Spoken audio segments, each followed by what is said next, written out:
Matt, first of all, how are you? How are things? Everyone hopefully is safe and okay?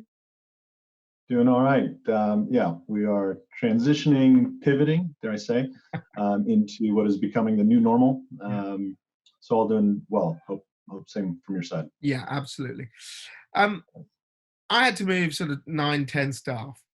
How did you go about, first of all, let's just go to that moment when the Prime Minister said you need to do home working. What were your first thoughts and how did you go about moving staff out the office, looking at how your business would carry on in this new weird world of lockdown? It was a relatively smooth one. I think that there was, some expectation and lead up to that announcement that it was going to be taking place. I think the other piece that made it a little bit easier is we have staff that are on site for our first two projects, Cowley and Kemsley. But for the office-based staff, it was pretty much expected. I went in the day after just to grab monitors, grab desks, grab keyboards, and did a bit of a whip around, and was a bit of a delivery service for the team to make sure that they could, continue to work productively. Where are you now?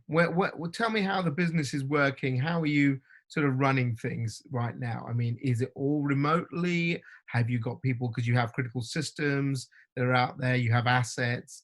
Talk me through how you're coping with this situation now as a business. So obviously for the first two projects, those are continuing to move along. We've appointed balance of plant contractors, cells coming from Korea, assembly of the containered solutions coming from China. So those are all moving in the right direction. We will actually be on site in Anger over the coming weeks. I think it will be interesting to see what are deemed as critical projects, and if people will continue to be able to go on site. But I think the expectation is that you kind of got to plan for business as usual, be prepared for disruption, and I think that's exactly what we're doing. But we are pleasantly surprised, as I think everybody is how productive we actually can be in these remote situations. Yeah. So, Your job as a boss has got to be number one, safety of your staff. So if you do have people that have to go out on site, if you do have this, manufacturing that has to go on, how are you making sure that your staff are safe? What protocols are you starting to put in?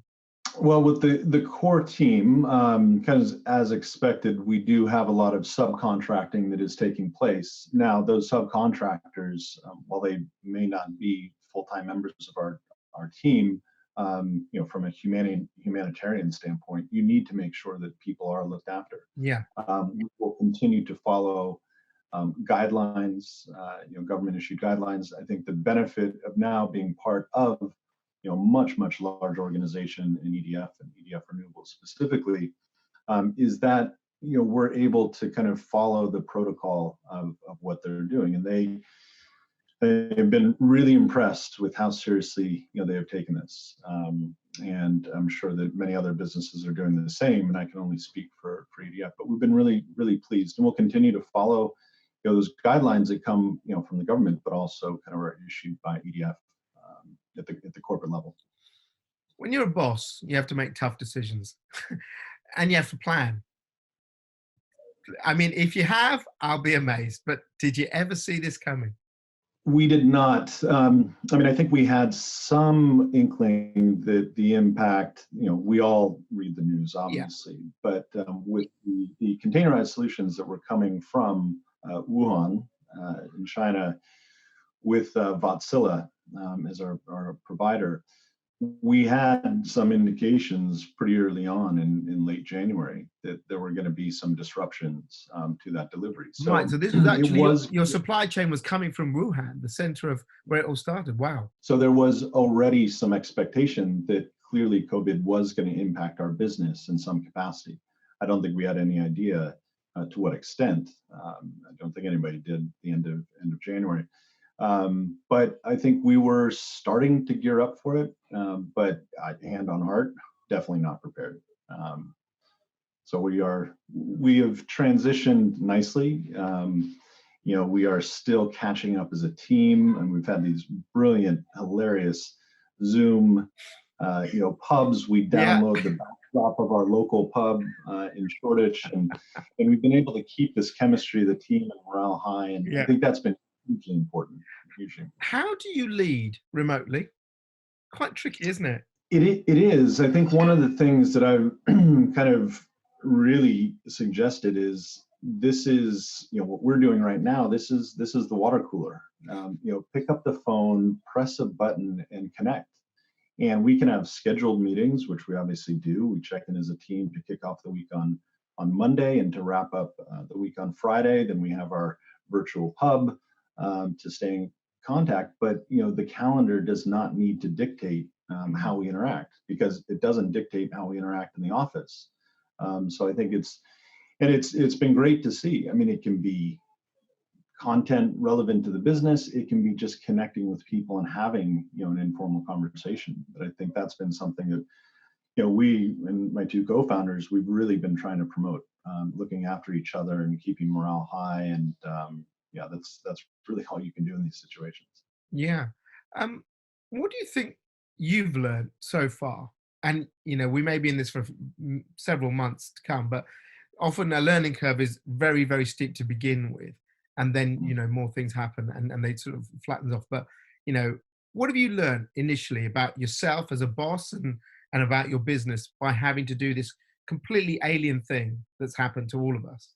Well, it's funny. I mean, you refer to me as the boss. I mean, I refer to myself as the chief coffee maker. As long as it's good coffee, Matt, that's the main thing. Yeah, definitely. I think we've met a couple times. I am a self-admitted extrovert. I love connecting with people. I love seeing people. I found myself walking around Clapham Common looking for a conversation with a squirrel. But I think it's, I miss the Pivot Power family. Yeah, that's the thing, isn't it? And it's been great, and it's kind of filled this void a bit to have these virtual pub things. But it's like, man, I really miss seeing these people, laughing with these people, having a great time. I think from a personal standpoint, I have a complete new appreciation of raising a 6-year-old boy and a 4-year-old daughter, which I only get to do on Saturdays and Sundays. Yeah. Now I'm involved. In the lead up to this at our son's school during drop off, I saw more dads than I've ever seen. There were some dads, this isn't judgmental, that were dropping off their kids for the first time. Okay, is this the right school? Is this where you go? Yeah. How does this work? How do I sign something? And I think that there's been this entire rebalancing and reappreciation of all this. I've put my kids to bed and had dinner with them every night for the last. Been amazing. Yeah. I've been here and been able to continue to work, and that's been great. But part of me wants to be downstairs. I could hear them right now. So do you think that will change the way you're going to be as a boss once this is all gone? Because it's changing us as people, isn't it? It's interesting. It is. And I think it's also, interesting. I've never really liked to work from home because me too. Once where's the separation between work and home? Yeah. And so now in this room, in the confines of this room, I will probably allow myself to work once we go back to normal, whenever that is. And I can have dinner with my kids and put them to bed and then come back to work. I will make sure that it stays in this room and it never comes out of this room. And there's kind of tape on the door that makes that very clear. But I think that I hope we don't go back to the way things were. And this is an interesting point. How do you think the energy sector has coped? And secondly, what do you think this will do to us when we come out of it, which we will, and hopefully the sooner the better, but we will come out of this. What do you think the energy sector's, how it's performed? Because We've been designated the sector as key workers. I say we, but we cover it. But you know, you guys have been designated key workers. Everyone now needs their power. Everyone's working from home. You see the importance of networks to supply hospitals and, you know, supermarkets, all of that sort of stuff. How do you think the energy sector has coped with this crisis?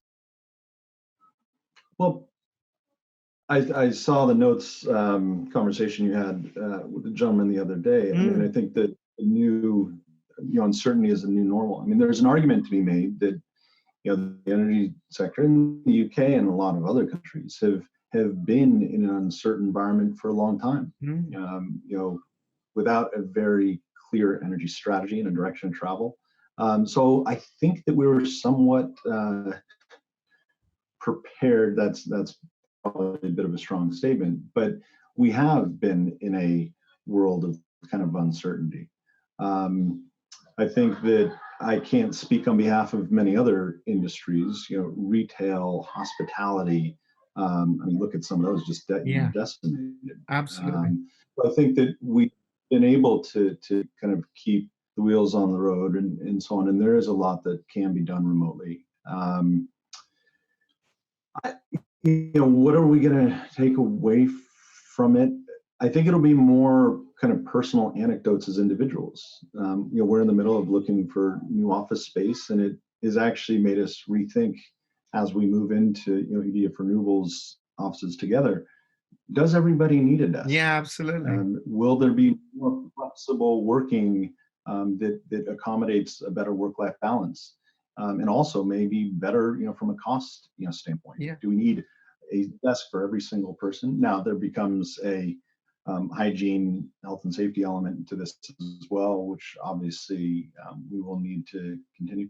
I don't know. And there's a lot of interesting things, like, will we go back to shaking hands? And some of these norms now been taken away from us, and it makes us wait. Why do we shake hands when we meet people? It's kind of an interesting. I don't know.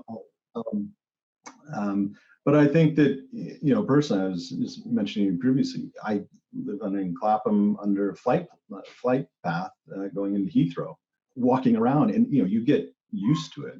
But going back to normal, I am going to notice this noise along with road traffic more than ever. So I think the transition back may be difficult in some aspects. And I suppose what I want to end with is, once we come out of this, which may be 6 months, maybe less than time, let's hope it is, but we're actually having a very weird experiment in reducing emissions. We're having a weird experiment on this pathway to net zero right now.